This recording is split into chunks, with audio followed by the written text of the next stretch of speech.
నా పేరు Roopakala sir. Gannavaram division Penamaluru పిఎస్లో ఉమెన్ హోమ్ గార్డ్గా 4 సంవత్సరాల నుంచి పనిచేస్తున్నాను సార్. నా భర్త చనిపోతే నాకు ఈ ఉద్యోగం ఇచ్చారు సార్. అప్పటి నుంచి నేను ఇక్కడే చేస్తున్నాను. పోయిన నెల 14వ తారీఖున హోమ్ గార్డ్ ఆఫీస్ నుంచి ఓ సాల్మన్ అనే కానిస్టేబుల్ గారు మాకు ఫోన్ చేసి మీకు ట్రైనింగ్ ఉంది రమ్మని చెప్పారు సార్. నేను మా పోలీస్ స్టేషన్లో చెప్పి 15వ తారీఖు వెళ్ళాను సార్.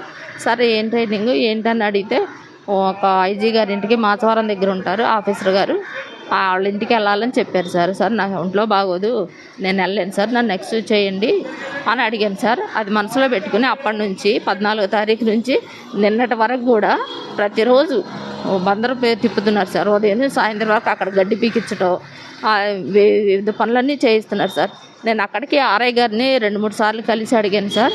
సార్ నాకు ఒంట్లో బాగోట్లేదు, నా మెడికల్ రిపోర్ట్స్ కూడా ఉన్నాయి సార్ చూడండి అంటే, మా గుప్తా గారు అని మా హోంగార్డ్ డివిజన్కి గన్నవరం డివిజన్ హోంగార్డ్స్కి గుప్తా గారు అని ఉన్నారు సార్.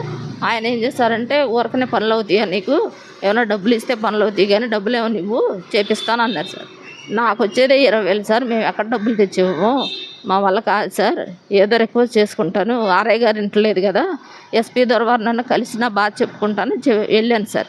వెళ్తే ఆయన కూడా మీరు ఇళ్లలోనే పనిచేయాలి, సి కేటగిరీ వాళ్ళందరూ ఇళ్లలోనే పనిచేయడానికి తప్పితే స్టేషన్లో వర్క్ చేయడానికి పనికిరారు అని తెగేసి చెప్పారు సార్. అది కాదు సార్, మాకు ఆ రోజు మా క్వాలిఫికేషన్ చూసి మమ్మల్ని స్టేషన్కి అలాట్ చేశారు. ఇప్పుడు 4 సంవత్సరాల నుంచి మేము స్టేషన్లోనే చేస్తున్నాము, ఇప్పుడు వచ్చి మీరు ఇళ్లలో పనిచేయాలి, అక్కడ పనిచేయాలి, ఇక్కడ పనిచేయాలని మేము ఎలా వెళ్ళాం సార్. అదంతా కాదు, నాకు హెల్త్ బాగాలేదు సార్, నన్ను ఎక్స్క్యూజ్ చేయండి అని అడిగితే ఎక్స్ట్రాలు మాట్లాడితే ఉద్యోగంలో పీకి పడదొబ్బుతాని వార్నింగ్ ఇచ్చి నన్ను పంపించేశారు సార్. అప్పటి నుంచి కొంచెం నాకు ఒంట్లో బాగోక వెళ్ళలేకపోయింది సార్.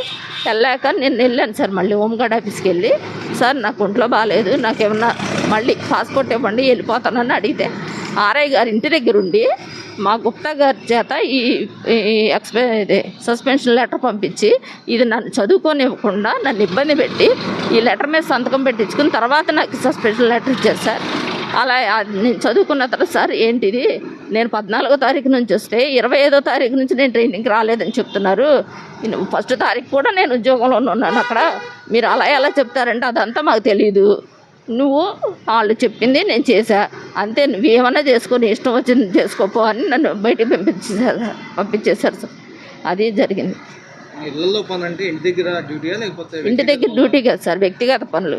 వాళ్ళ పిల్లలు ఉంటే వాళ్ళ ముడ్లు కడగాలి, వాళ్ళ స్నానాలు చేయించాలి, వాళ్ళ కన్నాలు తినిపించాలి, వాళ్ళ బట్టలు ఉతకాలి, వాళ్ళు పెద్దోళ్ళు బెడ్ రెస్ట్లో ఉన్న వాళ్ళు ఉంటారు, వాళ్ళకి బెడ్ పాన్లు తీయాలి, వాళ్ళ ప్యాంపర్లు మార్చాలి, వాళ్ళకి వంట చేయాలి, బాత్రూమ్లు కడగాలి, ఇవన్నీ ఇంట్లో ఒక పని మనిషిలాగా వాడతారు సార్. ఇవన్నీ మేము చేయలేము సార్, మేము చదువుకున్న వాళ్ళమే, మేము ఎలా చేయగలము అని అడిగినందుకు నాకు ఈ సస్పెన్షన్ లెటర్ ఇచ్చి పంపించారు సార్. అది సార్, ఈ విషయం జిల్లా ఎస్పీ దృష్టికి తీసుకెళ్ళండి సార్. ఈ విషయం ఎస్పీ గారే ఇచ్చారు, ఇంకా మీరేం చేస్తారని అడుగుతున్నారు సార్. ఇదిగోండి సార్ నా సస్పెన్షన్ లెటర్, ఇదిగోండి సార్. జిల్లా ఎస్పీ గారి సైనే ఉంది సార్. ఆ సార్కి అన్నీ తెలిసే మమ్మల్ని ఇలా చేస్తున్నారు సార్. మీరున్నది ఇళ్లలో పనికే అని ఆయన పర్టికులర్గా చెప్తున్నారు సార్. ఆయన ఆఫీసర్లే పట్టించుకోలేకపోతే మా ఆరోగ్య విషయాలు, మా బాధలు మేము ఇంకెవరికి చెప్పుకోవాలి సార్. అందువల్ల మీడియా దగ్గరికి వచ్చాను సార్. అది సార్.